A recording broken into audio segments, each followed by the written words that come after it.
So I've definitely committed 1 or 2 GUNPLA sins, but one of the main ones is never building an Acguy. I mean, ever. So today I'm going to be looking at this right here. This is the high-grade Acguy all the way from back in 2007. So a modern classic without a doubt. When it does come to aquatic mobile suits, the most popular might be the Zagok, but personally I feel there's just something so perfect about an Acguy. Taking a peek around on the side of the box, we got some old school dark pictures of what this will look like when it's done. A little bit of an image there of it blasting off a few missiles underwater. Flipping around to the other side, and man, it feels like so long ago Bandai used to have these kind of interesting kind of colored backgrounds behind their GUNPLA. Nowadays it tends to be just cut out images on the side of the box, no backgrounds or anything like that. And of course this does come before the 2016 translations on the boxes, but this is a reprint, as you can tell from the blue logo. Anyway, if you are looking for some older kits of your own and you want one right now, then check out that link down there in the description, because I got mine right here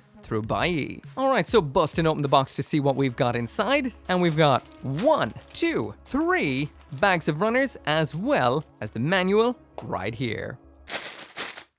When it comes to the plastics in here, the first runner we have is in a nice chocolatey brown, pretty much all of the armor. Next runner of armor, as you can see, these are all large pieces. Feet are pretty much one giant piece. There's the detail from the bottom, and this is in a nice kind of coffee color. Next up, great for the mechanical elements, and definitely old school when it comes to the feel of the plastic. It's very heavy duty. Also no cut out for the letters, so it can be a little bit harder to read during the build, and it's got some of that nice old school detail. A is the multicolored runner in here, and this is all the kind of detailed aspects. From the clear parts of the head, the arm missiles, the claws, inner detail of the head, and some miscellaneous other stuff. Last up is a pretty old school set of polycaps. This is dated 1999, so this has been around for a minute. And when it comes to the manual, visually it's pretty much like you'd see from a manual these days, with the same sort of universal century image against a black background with the details and specs of the mobile suit. Around back is the images of what this will look like in action, so it does seem a little bit limited when it does come to the articulation. It opens up like a pamphlet, so some more details about the kit, again not translated to English, and your usual standard GUNPLA build. Alright, so first off, starting with the legs, and this is a little bit smaller than I was expecting. I always thought the Acguy was a kind of big mobile suit. We've got a bend at the knee, so not too bad. Again, it is a little bit on the old school kind of bouncy side. The articulation on the ankle is not the worst, all things considering. Very loose feeling kit though. Anyway, let's get one built. So overall, this is a very simplistic build, just a few parts that needs to be put together. The joints are all polycap as you would expect. Actually, building one of these is so simple that once I built one leg, I didn't even need the instructions for the second leg. Besides making a couple of screw-ups, missing a polycap here and there. Again, just super simple. When you're done, you get 3 little pieces like so. That is the foot. Then you just attach the lower leg into the foot like that, and finish it all off then with the upper leg like so. So again, very simple and a little bit smaller than I was initially expecting. When it comes to the waist and the body in the Acguy, they are combined, so one big unibody thing. The assembly of the body is super simple. You just attach in the various joint segments into the rear panel of the body, close up that panel, attach on some more panels in that lighter coffee color, the next section up top, some privacy colors for the whole down bottom, and then you build up the backpack, which is a moving vernier section inside of the external case. What you get then in the end is this right here, so you just attach the backpack onto the back, and there we go. Body is complete. Slapping those legs on, and it's coming together quite quickly. Again, a little bit smaller than I was expecting for an Acguy. So next up in here then is the arms. So these have some interesting articulation. It's quite, limited. This feels more like a neck joint and builds more like a neck joint than an elbow joint. Then we've got this claw section right here where they can all open up. This is only for one of the arms only. So you can only have one clawed arm. With the other one, it's just kind of an, bunch of options. You've got a claw option, recessed claws with that beam option, missiles and that central aspect design, and then just straight up missiles, which is the one we're about to build right now. So when it comes to the build up of the arm, you just build the various different elements. A lot of it does actually have some kind of inner structure in gray, which is quite nice. That does get covered up, but that's always nice if you're going to be doing some customs, because you can tear off some of the armor and then have some of that exposed underneath. Anyway, when it does come to putting it together, we just stick the missile section onto the end, a little bit something like that right there, and then just throw the upper arm on. So a very, very simple little arm in here. All right, so now the arms are complete. Time to throw them on. Whoa, that's some deep attachment points. So there we go, one arm followed by the second arm, and there is the Acguy so far. So just the head to go. All right, so last up then in here is the head, which has some nice translucent parts. So it'll be cool to see what it'll be like when it is done. We do require one sticker right here, which is a pink one for on the mono eye. Again, always best to paint, but that is what the sticker looks like. So when it does come to build up the head, this is quite nice. Nice layering detail. You do have to slide the mono eye in a kind of interesting sort of way before you put on the second half of the inner frame. So it can actually slide in, you close the inner frame, then you've got it locked into position to move along both up and sideways axes. Add on a whole bunch more armor, the head is complete pretty much. You build the neck, which is a little bit on the disappointing side, 2 polycaps inside a big wedge. You add the head cannons in separately so they are nicely color separated, and then just close up the top armor.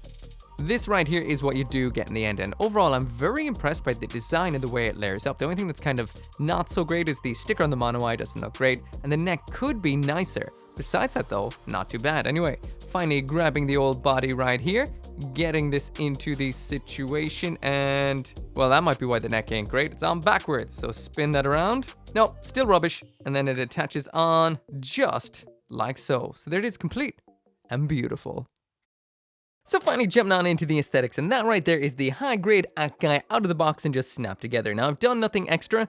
There is no panel lining or anything like that. I will mention there are a couple of things worth panel lining up all around it, so to make that detail pop, definitely recommend getting a little bit of ink into it. But anyway, as for the overview, Bandai have done a phenomenal job right here. For the most part, I think this just looks really, really nice. Again, it is a simple high grade, but it hits all of the notes. The silhouette of the Acguy is right there looking really good. Again, modified somewhat into that kind of standard looking high grade kit. And if you, well, want to know what I mean by that, you can kind of see a more anime looking version of this in the Robot Spirits Ver anime version, which is, you know, a little bit remixed when it comes to the overall look. Definitely looking a little bit more late 70s mecha anime with that absolutely ginormous head, but this one right here definitely looks great. The overall proportions in the body is that absolutely cute Acguy look, which of course spawned the bear guy. And when it comes to detail, this is quite nice. Even like I mentioned, in the build of this, there is some nice detail on the internal structure as well in some areas like the arms,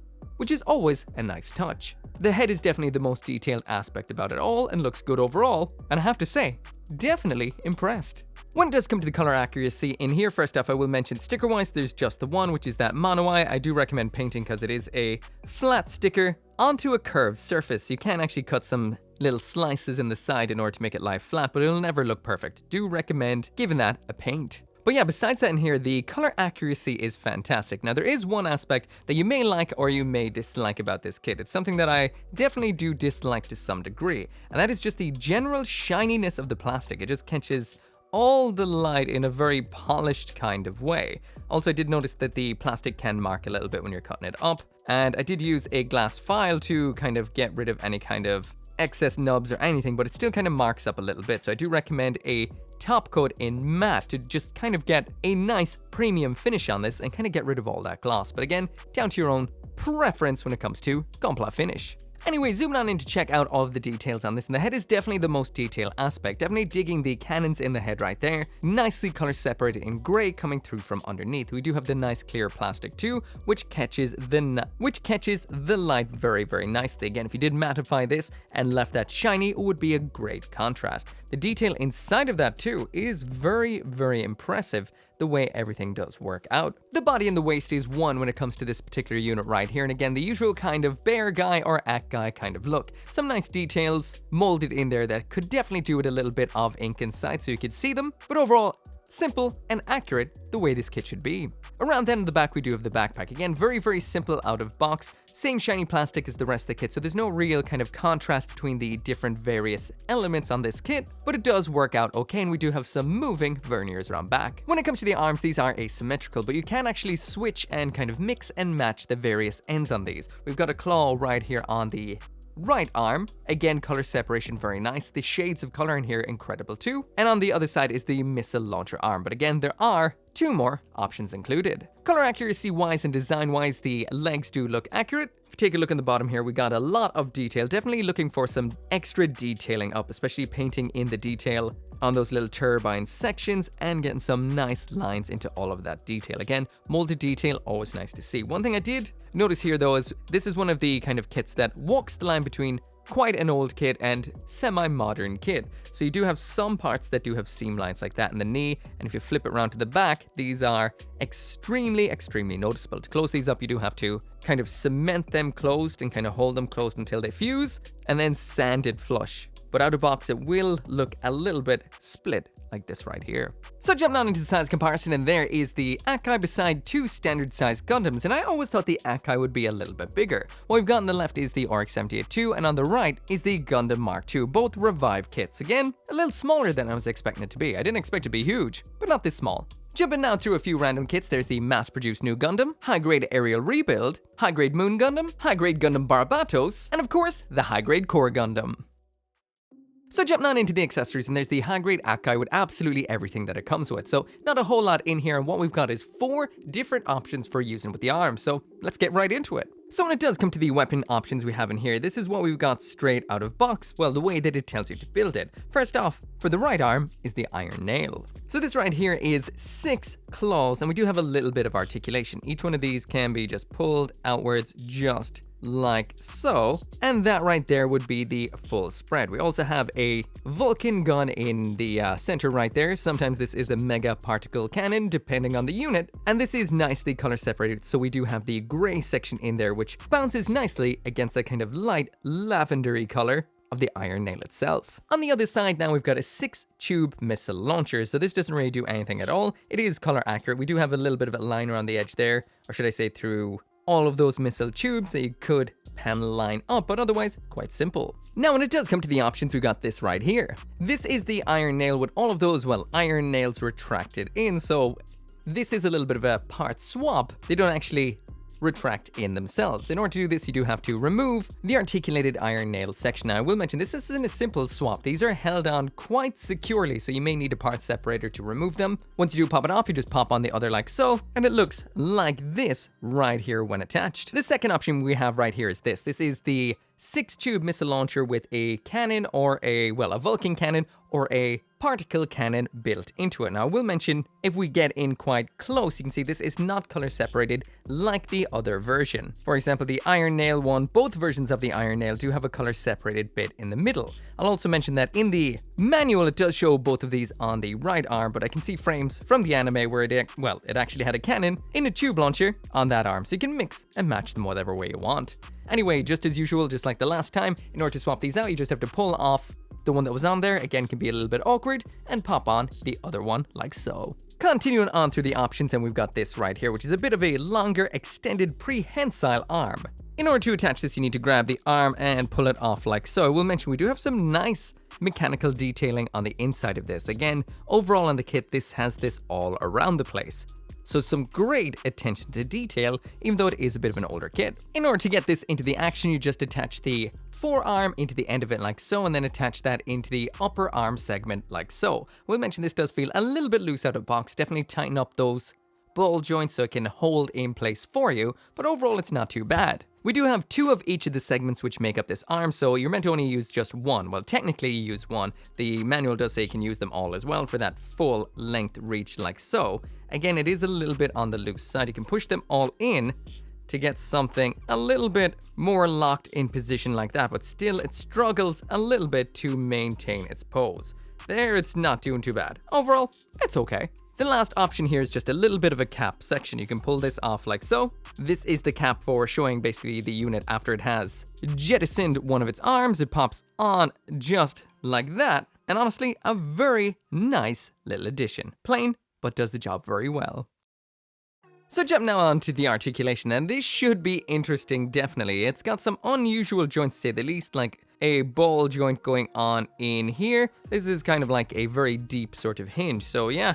Might as well try out the usual test pose and see what happens. And there we go, that is the final pose we get out of it. And to be honest, I expected less out of this. There's something kind of cute about the way it ended up in this pose. This is better than I expected, to be blatantly honest. As for the sort of poses you're going to be getting out of this kit, there's not really going to be all that much. But at the end of the day, it is an Acguy. And it's just going to really, I guess, pose, well, like an Acguy. However, speaking of posing like an Acguy, I wanted to try out this pose right here, that classic iconic Acguy pose, which the robot for anime right here can actually pull off and looks great in. But sadly, this is the best we're going to get out of this kit, so that's a definite fail. So anyway, that right there is it for the review of the high-grade Acguy, and this right here is silver tier. When it comes to the aesthetics here, this is definitely this kit's strongest aspect. Even though this kit is coming on 20 years old, it still looks fantastic out of box. The only thing I'd give it really a down point for is the fact that it is extremely shiny. This might be to your taste, but I do feel a matte top coat would make it a whole lot more premium, especially when it would make the clear parts in the head pop a lot more. The eye does require a sticker that would look nicer painted too, but otherwise this silhouette is here, it's pretty much 100% color accurate, and it just looks plain old awesome. When it comes to the articulation in here, this really can't pull off much at all. It is very basic, but you'll get a couple of poses out of it. Basically just standing there, sitting there, and a little bit of a half crouch like what you can see. Well, at some point in this spinning going on, I don't know if it's right now or not, might be later. Accessories wise, not too bad. Definitely there are some options, which is more than I was expecting. So that is various different hand options to show it with the claw out, claw retracted, or a missile hand with the cannon in the middle. That as well as the extended arm is pretty cool, but the extended arm definitely needs to be tightened up a little bit. And we do have that little cap for when the arm is off. Pretty awesome. Lastly then, when it does come to the build, this is definitely a classic high grade build through and through. It's very simple, it's just really armor plate, joint, armor plate, but there are some nice little details inside of it that you'll never see once it is complete. That is kind of fun to see while you're building it. The head builds up nicely, but the rest of it is kind of just hollow and simple. Again, nothing too bad about it, and the finished kit is a little bit on the loose side. Again, it may need some tightening up out of box. So yeah, that right there is it for the review. If you do want one of your own, I got mine through Buy. Link is down there in the description. As always, make sure to come back for more GUNPLA reviews, and I will see you next time. It's the end of the video, so that means it's time to thank all of those awesome people that support me on the channel memberships as well as over on Patreon, including Stephen Collier, Izzy's Jim, Christopher Hamzy, Dismaz, Caleb Engelhardt, Joe, RG95061, Scotty Thomas, Van Fon, Stephen Collier again, and Gunpla.deals.